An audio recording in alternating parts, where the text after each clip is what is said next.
everyone, welcome to Beyond Teachings. I am फौजा कैसर, your Hindi teacher. तो आज हम करने वाले हैं क्लास 10th की हिंदी व्याकरण।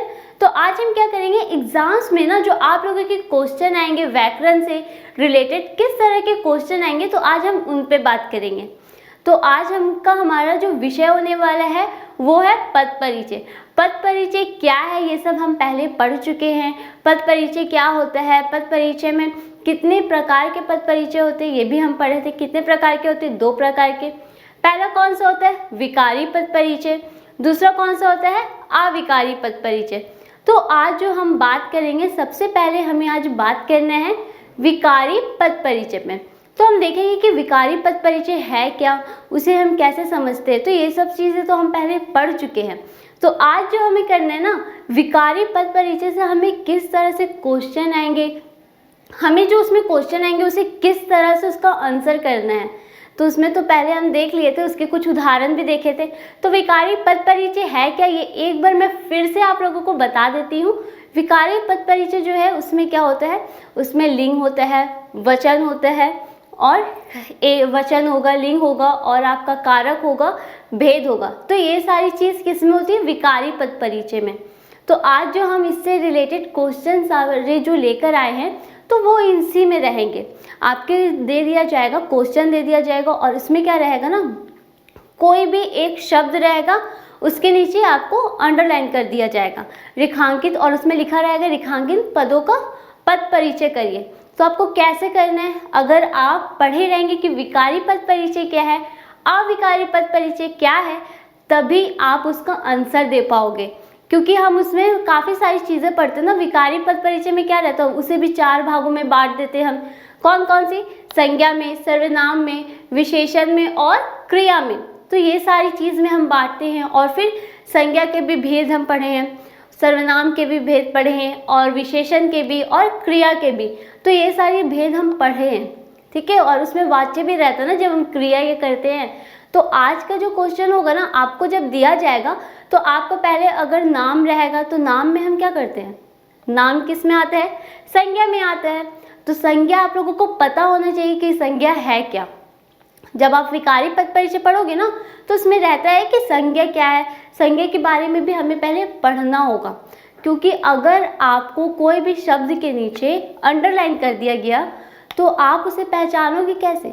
जब आपको पता रहेगा ना कि संज्ञा है क्या, संज्ञा क्या होता है, उसके कितने भेद होते हैं, जब आप ये सारी चीज़ जानोगे तभी ना उसका आंसर दे पाओगे।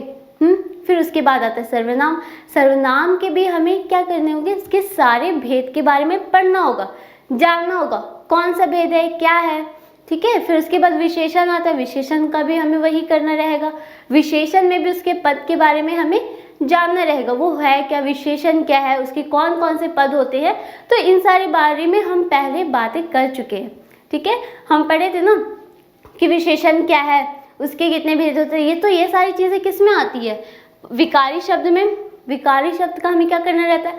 पद परिचय करना रहता है। पद परिचय क्या है, ये चीज़ हम पहले पढ़ चुके हैं। तो अगर आप मेरी पहली वाली वीडियोस नहीं देखे हो कि पद परिचय है क्या, तो पहले जाकर आप वो वीडियोस देखो, क्योंकि आप जब तक वो वीडियो नहीं देखोगे कि ये है क्या, तो फिर इसके आंसर नहीं दे पाओगे, ठीक है। तो आपको सबसे पहले तो ये जानना होगा कि पद परिचय क्या है, विकारी शब्द क्या है, अविकारी शब्द क्या है, इनका पद परिचय हम कैसे कर सकते हैं, किस तरह से कर सकते हैं, इन्हें कितने भागों में बांटा गया। तो यहाँ तो मैं आप लोगों को बता दी हूँ कि विकारी शब्द है क्या। विकारी शब्द में क्या क्या होने चाहिए, उसमें होने चाहिए भेद, लिंग, वचन और कारक, ठीक है। तो ये सारी चीज़ होनी चाहिए। इसका हम कैसे पद परिचय करते हैं तो अभी हम देखेंगे। और हम इससे पहले भी जब पढ़े थे तो उसमें मैं आप लोगों को बताई थी कि जब आएगा आपको पद परिचय करनी तो आपको किस तरह से और कैसे करना है। तो ये तो हो गया विकारी का। अब अविकारी में क्या होता है, इसमें ना लिंग होता है, ना वचन होता है, और ना भेद। भेद होता है सिर्फ, इसमें लिंग, वचन, कारक ये सारी चीज़ें नहीं होती हैं। इसमें इन सब का कोई बोध नहीं होता है, ठीक है। तो वो ये क्या हो जाते हैं, अविकारी हो जाते हैं। इसको भी 4 भागों में बांटा गया था। अगर आपको याद होगा पहले हम पढ़े थे ना, तो उसमें अविकारी में क्या क्या था, उसमें क्रिया विशेषण होता है, संबंध बोधक होता है, समुच्चय बोधक होता है, और विस्मयादि बोधक होता है। तो ये 4 क्या होते हैं इसमें बताया गया है। अविकारी के पद परिचय करने में ये 4 भागों में भी उसे बांट दिया गया है। उसे कैसे करना है, हम उसका कैसे कर सकते हैं, तो वो सारी चीज़ें हम देखेंगे। तो चलिए सबसे पहले हम ये देख लेते हैं कि अगर विकारी शब्द का पद परिचय करने आया तो हम उसे कैसे और किस तरह से कर सकते हैं। तो सबसे पहले हमारा क्या है, यहाँ पहले तो यहाँ लिखा हुआ है क्वेश्चन। क्या, हम क्वेश्चन पढ़ेंगे। निम्नलिखित वाक्यों के रेखांकित अंश का पद परिचय दीजिए।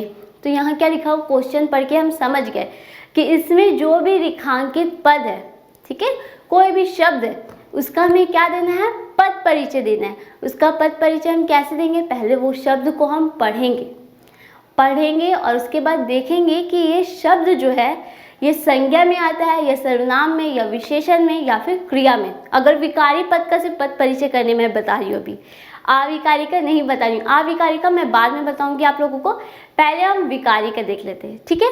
तो पहला शब्द है क्या, पहला क्वेश्चन हमारा क्या है, हम वो देख लेते हैं। तो पहला हमारा दिया हुआ है राम खाना खाता है, ठीक है। राम क्या कर रहा है, खाना खा रहा है। तो राम हमें क्या देखना होगा, उसकी क्रिया किससे बदल रही, कर्ता से बदल रही है, ठीक है, कर्ता से बदल रही है। और सबसे पहले यहाँ किस में अंडरलाइन करके हमें दिया गया है, राम में। हमें किसका पद परिचय करना होगा, राम का। तो अगर आप संज्ञा पढ़े हो, संज्ञा जानते हो कि संज्ञा क्या होता है, संज्ञा क्या होता है, एक बार फिर से याद दिला देती हूँ। संज्ञा किसी व्यक्ति, स्थान, जाति आदि के बोध को क्या कहते हैं, संज्ञा कहते हैं।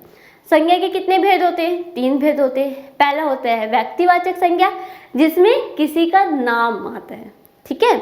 जैसे मैं किसी व्यक्ति का नाम लूँ, जैसे मैं अपना नाम लूँ फौजिया, या फिर किसी का राम, सीता, या फिर कोई प्लेस है, कोई जगह है, इसका नाम ले लूँ, जैसे दिल्ली हो गया, गंगा हो गया।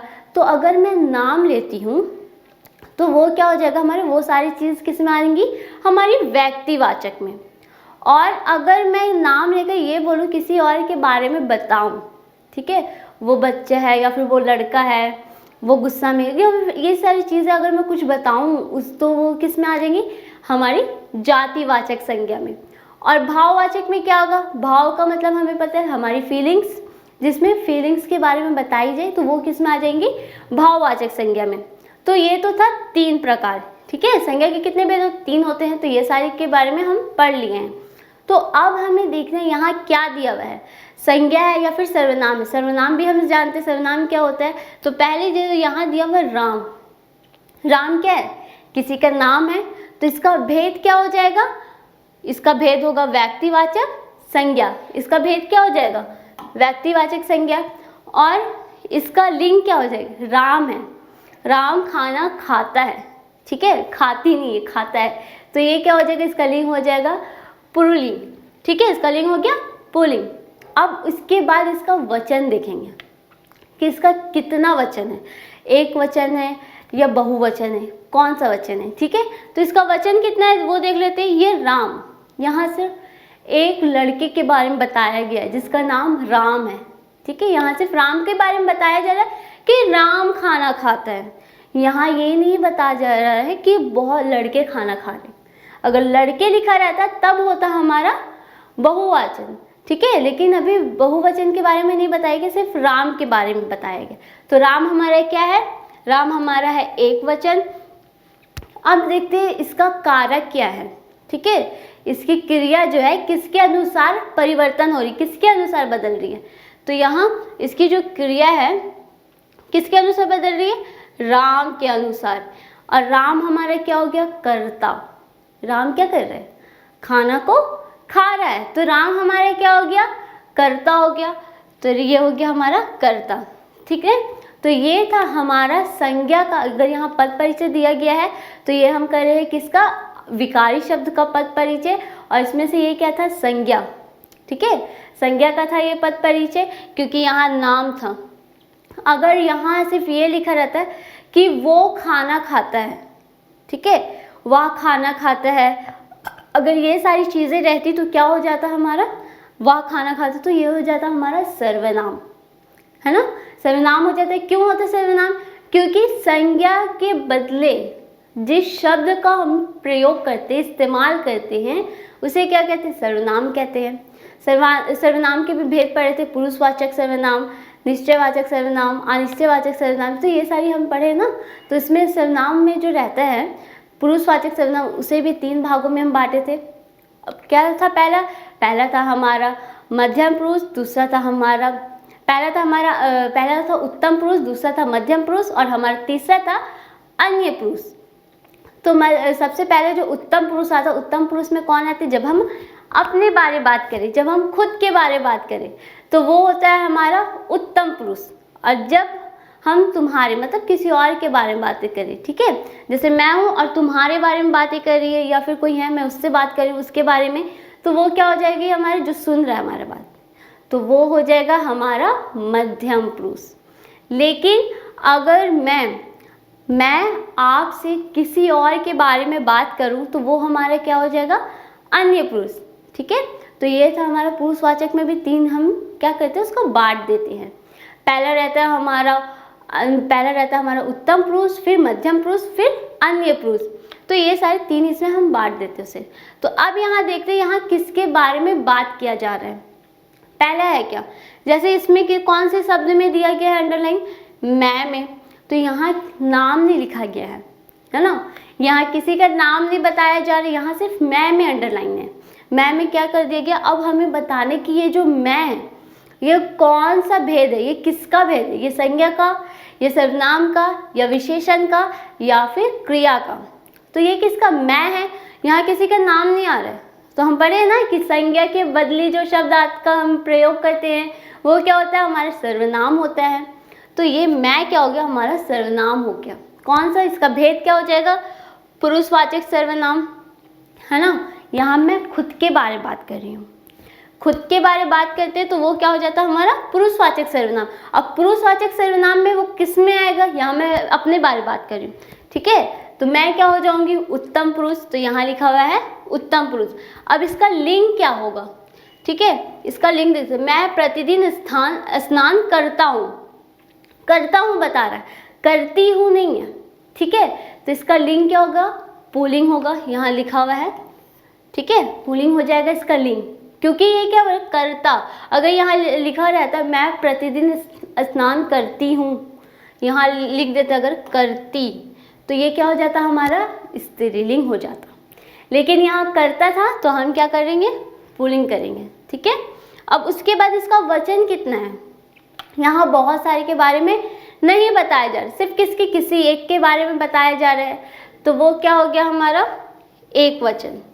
यहाँ अगर एक या एक से अधिक के बारे में बताया जाता तो वो हमारा क्या होता, बहुवचन होता। लेकिन यहाँ सिर्फ एक के बारे में बताया जा रहा है तो वो हो गया हमारा एक वचन। अब देखेंगे हम इसका कारक क्या है, ठीक है। इसका कारक है मैं प्रतिदिन स्नान करता हूँ, इसका क्रिया किससे, कर्ता से बदल रही है, तो ये इसका कारक क्या हो गया, कर्ता।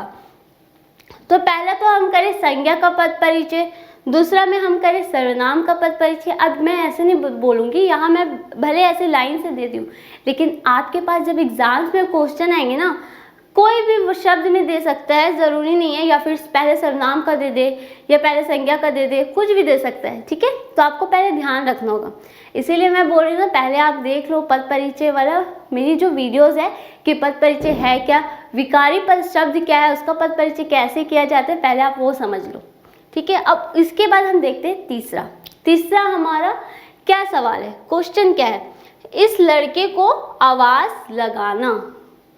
तो यहाँ क्या है, यहाँ हमारा इसमें कर दिया गया है, ठीक है। इस क्या होगा, विशेषण हम सबने में पढ़ा है ना, पढ़े थे ना। विशेषण है क्या, विशेषण क्या होता है, संज्ञा और सर्वनाम के बदले जो इन दोनों की गुण बताए, संज्ञा और सर्वनाम की जो गुण बताए उसे क्या कहते हैं हम, विशेषण कहते हैं, ठीक है। जैसे मोटा, काला, कुछ भी हो सकता है, तो वो क्या होता है हमारा विशेषण, इसमें विशेषता बताई जाती है किसी के बारे। तो यहाँ क्या, किसमें हमारे अंडरलाइन, इसमें, इस लड़के को आवाज़ लगाना, यहाँ हमारा क्या हो रहा है, यहाँ ना तो संज्ञा है न सर्वनाम है, यहाँ किसी लड़के के विशेषता बताई जा रही, किसी लड़के के बारे में बोला जा रहा है कि उसे आवाज़ लगाना। तो इस क्या हो गया हमारा, विशेषण के भी भेद होते हैं ना, तो इस हमारा कौन सा भेद में आ गया, सर्वनामिक विशेषण। तो इसका भेद हो गया सर्वनामिक विशेषण, और इसका वचन क्या हो गया, सिर्फ यहाँ एक लड़का के बारे में बताया जाए, इस लड़के, बहुत सारे लड़कों के बारे में नहीं बताया, सिर्फ एक के बारे में बताया, तो क्या हो गया हमारा एक वचन हो गया। अब इसका लिंग क्या है, यहाँ लड़के हैं, लड़के से हम समझ गए कि इसका लिंग क्या होगा, पुल्लिंग होगा, तो इसका लिंग दिया हुआ यहाँ पुल्लिंग। अब इसका विशेष्य क्या है, हमें क्या करना रहता है ना, जब हम ये पढ़ते ना संज्ञा सर्वनाम का जब होता है तब हमें उसमें कारक बताना रहता है कि इसका कारक क्या है, लेकिन अगर हम विशेषण पढ़ रहे हैं ना तो उसमें उसका विशेष्य बताना रहता है कि उसका विशेष्य क्या है। तो इसका विशेष्य क्या है, लड़के, तो क्या बोला जा रहा है, इस लड़के को बुलाना, उसको उसका नाम नहीं पता, नाम नहीं पता है, सिर्फ वो ऐसे बोले कि इस लड़के को बुलाना, तो इसका विशेष्य क्या हो गया हमारा, लड़के। ये तो हो गया। अब हम देखते हैं हमारा चौथा क्या है, चौथा क्या होगा, विकारी शब्द का पद परिचय कर रहे हैं हम। पहला क्या था, संज्ञा, दूसरा सर्वनाम, तीसरा हमारा हो गया था विशेषण। अब चौथा क्या रहेगा हमारा, क्रिया। क्रिया क्या है, क्रिया में जब हम कोई कार्य करने के बारे में जिससे हमें पता चले कि हम कोई काम करें, जैसे लिखना, पढ़ना, उठना, जो भी हो गया है ना, वो सारी क्या होती है हमारी क्रिया होती है। क्रिया होता है जहाँ वहाँ काल भी होता है, काल क्या होता है, सर्वनाम है ना, तो वो क्या होता है हमारा काल भी रहता है उसमें मौजूद। तो अब हम देखते हैं इसमें क्या दिया हुआ है, यहाँ क्या है, रोहन कविता लिखता है, तो हमारा क्रिया क्या है, लिखता है। तो ये कौन सा भेद होगा, अब हम क्रिया का भेद पढ़ेंगे, ठीक है। ये कौन सा भेद होगा, हम क्या पढ़े, क्रिया के दो भेद होते हैं, एक सक्रामक क्रिया और दूसरा आक्रामक क्रिया। तो सक्रामक क्रिया जो होता है उसमें क्या रहता है, उसमें हमारा कर्म मौजूद रहता है, कर्म के बारे में हमें पता रहता है कि हाँ अगर यहाँ इसका कर्म मौजूद है ना, वो क्या कर रहा है, रोहन कविता को लिख रहा है। यहाँ में इसका कर्म क्या है, कविता लिखना, वो कविता लिख रहा है, तो ये उसका कर्म मौजूद है। अगर यहाँ सिर्फ रहता रोहन लिखता है, तो हमें पता नहीं रहता वो क्या लिखता है, वो लेख लिखता है, कविता लिखता है, कुछ भी लिखता होगा, लेकिन वहाँ अगर कर्म मौजूद नहीं है, लेकिन यहाँ कर्म मौजूद है, तो ये कौन सी हमारी क्रिया होगी, सक्रामक क्रिया। अब इसका लिंग क्या होगा, यहाँ जैसे बताया गया है रोहन, ठीक है, रोहन किसका नाम होता है, लड़का का नाम, और इसकी क्रिया भी लिखा हुआ है ना, लिखता। अगर रहता है यहाँ सीता, तो क्या हो जाता है, इसकी क्रिया लिखती है, ठीक है। तो इसका लिंग क्या हो गया, पुल्लिंग हो गया इसका लिंग। अब हम देखेंगे इसका वचन क्या है, ठीक है। रोहन के बारे में सिर्फ बताया जा रहा है, बहुत सारे के बारे में नहीं बताया जा रहा है, तो रोहन हमारा क्या हो जाएगा, एक वचन, तो यहाँ हो गया एक वचन। अब उसके बाद हम क्या देखेंगे, जब ये आता है ना क्रिया, तो उसमें हमें वाच्य भी देखना रहता है। वाच्य हम सब पढ़े हैं ना, वाच्य क्या होता है, कर्तव्य वाच्य, कर्म वाच्य और भाववाच्य, ये सारे जितने भी होते हैं वाच्य के भेद, ये इसके बारे में भी हम पहले पढ़ चुके हैं, पढ़ लिए हैं। तो कर्तव्य वाच्य, अब यहाँ देखिए जैसे लिखा हुआ है, इसका वाच्य क्या है, हमारी क्रिया जिससे बदलती हो। यहाँ किससे बदल रही है हमारी क्रिया, जो है हमारी क्रिया बदल रही है रोहन से। सिर्फ यहाँ किसके बारे में, रोहन कविता लिखता है। अगर वहाँ किसी लड़की का नाम होता, सीता होती, गीता होती, कोई भी होता, अगर किसी लड़की का नाम होता तो वहाँ क्या हो जाता, लिखती, लिखती होता ना, इसकी क्रिया बदल जाती, लिखती हो जाती। लेकिन यहाँ किससे बदल हमारा, इसलिए यहाँ कर्ता से बदल रहा है। कर्ता हमारा कौन है, रोहन, तो ये क्या हो गया हमारा, कौन सा वाच्य हो गया, कर्तव्य वाच्य। तो ये हमेशा याद रखना है हमें। एक चीज़ पहले मैं इसे बता दे रही हूँ, उसके बाद बताऊंगी कि आपको किन बातों का ख्याल रखना होगा जब एग्जाम्स में क्वेश्चन आए, पद परिचय करने के लिए दिया जाए तो आपको किन बातों का ख्याल रखना होगा, ठीक है। तो अब हमें इसका क्रिया है, तो मैं बोली थी ना इसका काल भी बताना होगा।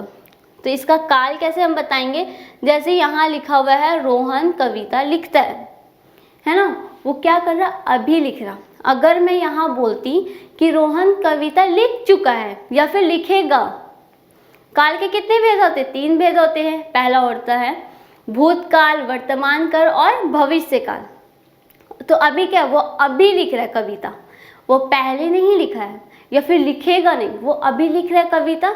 तो रोहन क्या हो गया हमारा, इसका काल हो गया हमारा वर्तमान काल, लिखता है, ठीक है। लिखेगा रहता तो हो जाता हमारा भविष्य, क्या भविष्य काल हो जाता। अगर रहता कि वो लिख चुका है तो हमारे क्या हो जाता भूतकाल, लेकिन क्या हो गया यहाँ हमारा काल हो गया वर्तमान काल।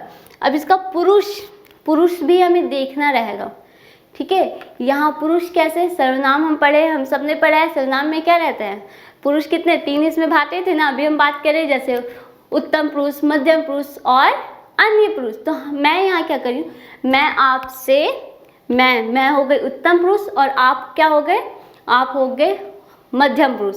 और मैं आपको बता रही हूँ रोहन के बारे, ठीक है, किसी और के बारे में बता रही हूँ कि रोहन कविता लिखता है। यहाँ ये मैं नहीं बोल रही कि मैं कविता लिखती हूँ या फिर तुम कविता लिखते हो, यहाँ मैं रोहन की बात कर रही हूँ। तो रोहन हमारा क्या हो गया, अन्य पुरुष हो गया।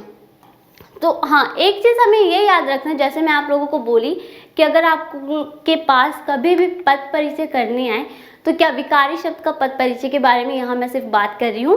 अविकारी के बाद हम लोग अविकारी शब्द का पद परिचय करना ना हम अपनी अगली वीडियो में पढ़ेंगे, ठीक है। तो जब भी आए पद परिचय करना तो ये चीज़ हमें याद रखना है, विकारी शब्द में जब भी दिया रहेगा पद परिचय तो उसमें हमारे क्या होगा, भेद होगा, लिंग होगा, वचन होगा और कारक होगा। कारक कहाँ तक आएगा, सिर्फ संज्ञा और सर्वनाम तक ही हमें उसकी कारक बतानी होगी, क्योंकि हम यहीं तक बता सकते हैं। संज्ञा में भी क्रिया हमारी बदलती है किसके वो भी हम बता सकते हैं, ठीक है। और यहाँ जो रहता है हमारा सर्वनाम, उसमें भी हम कारक बता सकते, लेकिन विशेषण में हम कारक नहीं बता सकते क्योंकि उसमें किसी और के बारे या किसी के गुण के बारे में बताया जाता है। तो इसलिए हमें विशेषण का जब पद परिचय करने रहे तो उसमें हमें विशेष्य बताना रहेगा, ठीक है, उसका विशेष्य बताना रहेगा। और अगर आप क्रिया के पद परिचय कर रहे हो तो आपको उसमें उसका भेद, लिंग, वचन और उसके साथ क्या बताना रहेगा, आपको वाच्य बताना रहेगा। वो कौन सा वाच्य, जैसे यहाँ है ना संज्ञा और सर्वनाम का कर्ता, अगर यहाँ मैं इसका कर्म मौजूद रहता तो मैं क्या करती हूँ, वहाँ कर्म के अगर क्रिया बदलती तो हम वहाँ कर देते कर्म, कर्म हमारा कारक हो जाता है। कर्तृय वाच्य में भी वही रहता है, ठीक है। यहाँ कर्तृय वाच्य है, कर्म वाच्य है और भाववाच्य, 3 भेद होते हैं ना। 3 भेद में कर्तृय वाच्य में क्या, जब कर्ता से हमारी क्रिया बदले, और कर्म वाच्य में क्या होता है, जिसमें कर्म मौजूद रहे, कर्म से जब हमारी क्रिया बदलती। भाववाच्य में जिसमें हम अपनी फीलिंग बताते हैं।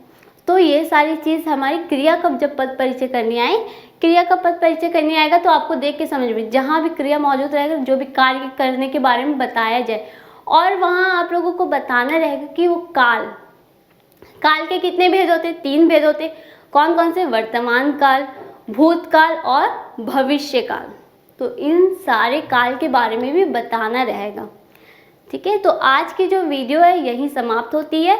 अगर आपको इससे रिलेटेड सारे नोट्स भी हमारे वेबसाइट में ईजिली अवेलेबल होंगे, वहाँ से जाकर आप डाउनलोड कर सकते हो। अब मैं अपनी आने वाली वीडियोस में आप लोगों को बताऊंगी अविकारी शब्द का पद परिचय करना। इससे पहले अगर आपने मेरी पहली वीडियोस नहीं देखी है तो जाकर देख लीजिए कि पद परिचय है क्या, उसे आप समझ जाओगे तो फिर ये क्वेश्चन को समझने आपके लिए और ज़्यादा आसानी होगी, आप और अच्छे से समझ पाओगे। Thanks for watching.